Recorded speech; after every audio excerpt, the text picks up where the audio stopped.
Madam ನಮಸ್ಕಾರ. ನಮಸ್ತೆ sir. ಇವತ್ತು ತುಳಸಿ ಹಬ್ಬ, ಆ ಹಬ್ಬದ ಬಗ್ಗೆ ಸ್ವಲ್ಪ ಹೇಳಿ.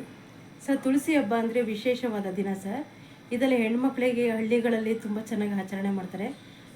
ಸಿಟಿಗಳಿಗೂ ಚೆನ್ನಾಗಿ ಎಲ್ಲ ರೀತಿಯಲ್ಲಿ ಇದನ್ನು ಪೂಜೆ ಮಾಡ್ತಾರೆ.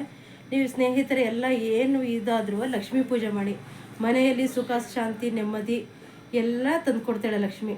ಜಾಸ್ತಿ ಲಕ್ಷ್ಮೀ ಪೂಜೆ ಮಾಡಿ ನಿಮ್ಮ ಮನೇನ ನಿಮ್ಮ ಫ್ಯಾಮಿಲಿ ಲಕ್ಷ್ಮಿ ಥರ ಇರುತ್ತೆ. ದುಡ್ಡಿಗೆ ಕೊರತೆ ಇರಲ್ಲ.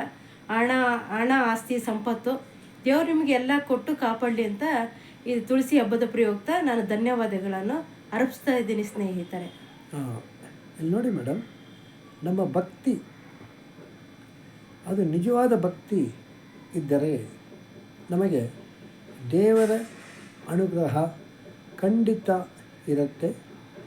ನಮಗೆ ಏನು ಬೇಕೋ ಒಳ್ಳೆ ಆರೋಗ್ಯ, ನೆಮ್ಮದಿ, ಸಂಪತ್ತು ಸಿಕ್ಕತ್ತೆ.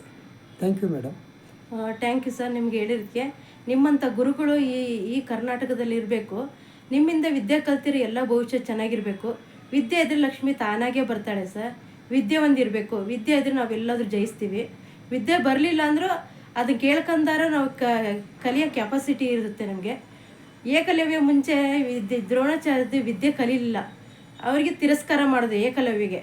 ಆದರೆ ಏಕಲವ್ಯ ತನ್ನ ಕೇಳಿಸ್ಕೊಂಡು ಎಲ್ಲರಿಗಿನ ಚೆನ್ನಾಗೇ ವಿದ್ಯೆಯಲ್ಲಿ ನಂಬರ್ 1 ಆದ.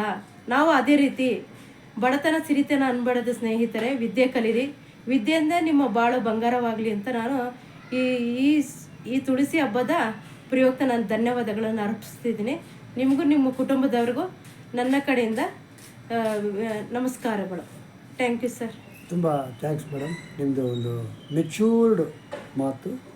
ಈ ಮಾತಲ್ಲಿ ಒಂದು ವಿಸ್ಡಮ್ ಮತ್ತು ಎನ್ಲೈಟನ್ಮೆಂಟ್ ಇದೆ. ನಿಮ್ಮ ಲೈಫಲ್ಲಿ ನಿಮಗೆಲ್ಲ ಒಳ್ಳೆಯದಾಗಿ ಸರ್. ಒಂದು ರಿಕ್ವೆಸ್ಟ್ ಸರ್, ನಿಮ್ಮ ಇದು ದೀಪಾವಳಿ ವಿಶೇಷ ಏನು ಅಂದರೆ ದೀಪದ್ದು ನಿಮ್ಮ ಅಜ್ಞಾನವನ್ನು ಹೋಗಿಸಿ ನಿಮ್ಮ ಬಾಳಲ್ಲಿ ದೀಪ ಹೆಂಗೆ ಬೆಳಗುತ್ತಿರುತ್ತೋ ನಿಮ್ಮ ಭವಿಷ್ಯನ ಬೆಳಗುತ್ತಿರುತ್ತೆ. ದೀಪ ನಂಬಿ ರಂಗೋಲಿ ಹಾಕುವಾಗ ಒಂದು ದೀಪ ಬರೀರಿ. ಅದರಿಂದ ನಿಮ್ಮ ಬಾಳು ಬಂಗಾರವಾಗಲಿ ಅಂತ ನಾನು ಆಶೀರ್ವಾದ ಪಡಿತಾ ಇದ್ದೀನಿ ನಿಮ್ಮ ಕಡೆಯಿಂದ. Thank you sir. ಒಳ್ಳೆಯದು. ಎಲ್ಲಿ ಬೆಳಕಿರುತ್ತೋ ಅಲ್ಲಿ ಅಜ್ಞಾನ ಕತ್ತಲು ಇರೋಕ್ಕಿಲ್ಲ. ಧನ್ಯವಾದಗಳು. Thank you sir.